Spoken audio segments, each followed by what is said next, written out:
Assalamualaikum warahmatullahi wabarakatuh anak-anak hebat. Apa kabar kalian hari ini? Semoga kalian selalu diberikan kesehatan dan juga kelancaran dalam menjalankan setiap urusannya ya. Amin ya Allah ya Rabbal Alamin. Seperti biasa, sebelum kita memulai pembelajaran pada hari ini, marilah kita mengucapkan basmalah bersama-sama. Bismillahirrahmanirrahim.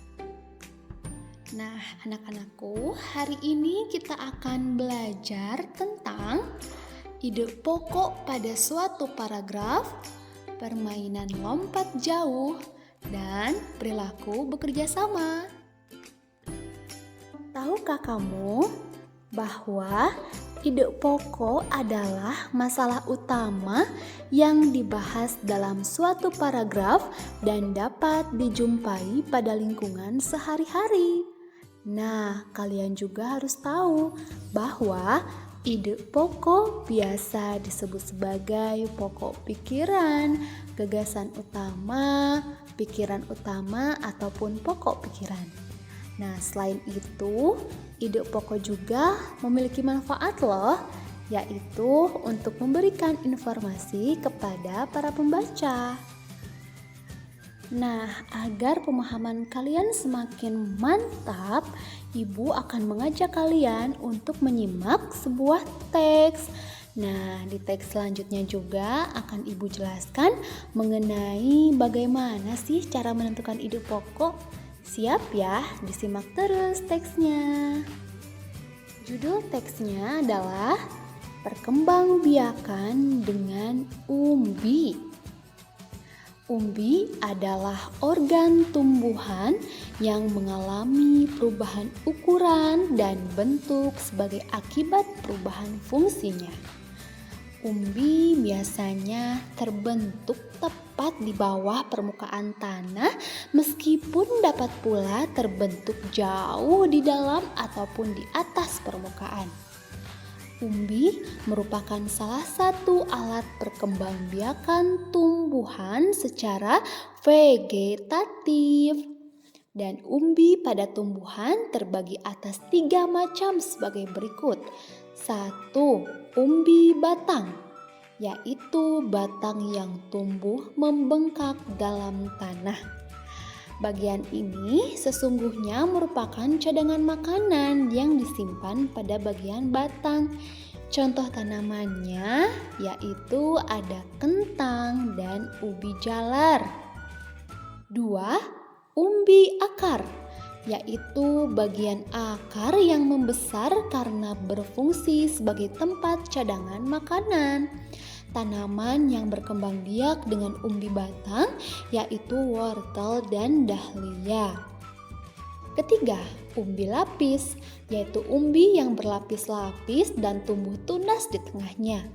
Contoh tanaman yang berkembang biak dengan umbi lapis diantaranya ada bawang, bunga bakung, dan bunga tulip ya. Nah, di sini Ibu sudah mencantumkan gambar masing-masing ya, gambar masing-masing dari umbi batang, umbi akar, dan juga umbi lapis. Nah, kemudian apa sih, kalau enggak bagaimana sih cara menentukan ide pokok pada suatu teks bacaan? Yang pertama adalah kita harus fokus membaca ya. Kemudian yang kedua, setelah kita membaca keseluruhan, kita barulah menentukan kalimat utamanya. Dan yang terakhir menentukan kesimpulan dari suatu teks yang telah kita baca. Nah, kira-kira teks yang berjudul Perkembangbiakan dengan Umbi ini, ide pokok ataupun gagasan utamanya apa ya? Nah, sekarang kita lanjutkan lagi ya belajarnya. Nah, ternyata tahukah kalian bahwa batang singkong yang tidak terpakai dapat digunakan sebagai alat permainan seperti lompat jauh? Kenapa Bu ada singkong? Karena singkong merupakan salah satu umbi. Nah, ternyata kalau misalkan kalian menemukan batang dari tumbuhan singkong, lalu kalian akan melakukan permainan lompat jauh, bisa tuh. Si batang singkongnya digunakan sebagai alat permainan. Ya, permainan apa? Permainan lompat jauh. Nah, bagaimana ya langkah-langkah melakukan gerak lompat jauh? Sambil dipraktikkan juga ya nanti. Nah, yang pertama adalah siapkan garis batas sebagai garis tanda awal lompatan. Yang kedua, siapkan batang singkong untuk alat mengukur lompatan. Ketiga, mulailah mengambil ancang-ancang. Keempat, berlarilah sampai garis batas lompatan. Terbayang ya, nanti kalau misalkan kita ada waktu kita praktikan ya. Oke ya, kita lanjut lagi. Tahapan kelima, melompatlah sejauh-jauhnya dari garis tersebut. Yang keenam, beri tanda batas hasil lompatanmu. Yang ketujuh, ukurlah jarak lompatanmu menggunakan batang singkong.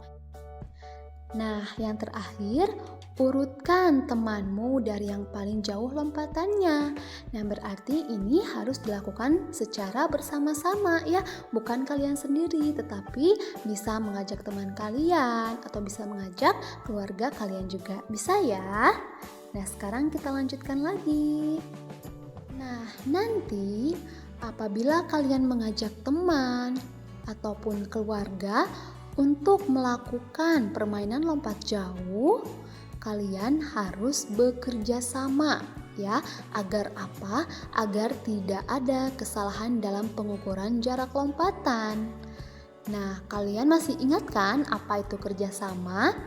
Kerjasama adalah suatu bentuk usaha bersama antara individu ataupun kelompok untuk mencapai tujuan bersama. Juga ditunjukkan ketika kita sedang mengerjakan tugas kelompok ya, tugas kelompok. Nah, kalau kelompok itu berarti dilakukan secara bersama-sama. Lalu, bagaimana Bu kalau misalkan kita bekerja sama tetapi dalam mengerjakan tugas individu ataupun tugas masing-masing? Jelas tidak boleh ya.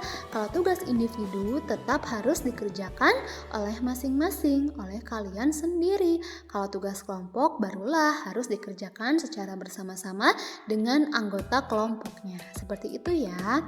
Nah, kalian juga nih, ternyata kerjasama itu memiliki banyak manfaat. Yang pertama, pekerjaan akan cepat selesai. Kedua, mempererat hubungan dengan teman. Dan ketiga adalah menjaga kerukunan. Nah, ternyata kalian masih ingat kan bahwa perilaku dari bekerja sama merupakan salah satu pengalaman Pancasila. Ya, di dalam Pancasila kita belajar mengenai 5 sila. Dimulai dari sila pertama, kedua, 3, 4, dan 5. Nah, di dalam Pancasila juga kalian pasti ingat bahwa terdapat semboyan negara kita. Apa Bu namanya? Namanya adalah Bhinneka Tunggal Ika.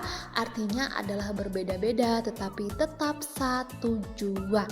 Nah, kita bisa hidup dengan rukun dan tenang di tengah perbedaan yang ada ya, karena sesuai dengan semboyan Bhinneka Tunggal Ika yang telah kita pahami. Seperti itu ya anak-anakku.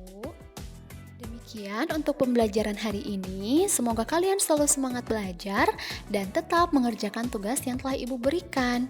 Jangan lupa apabila ada yang ingin tanyakan, silahkan tanyakan kepada Ibu ya. Semoga kalian selalu semangat dan selalu menjaga kesehatan. Ingat protokol kesehatan dimanapun dan kapanpun ya. Terima kasih anak-anakku. Wassalamualaikum warahmatullahi wabarakatuh. Dadah.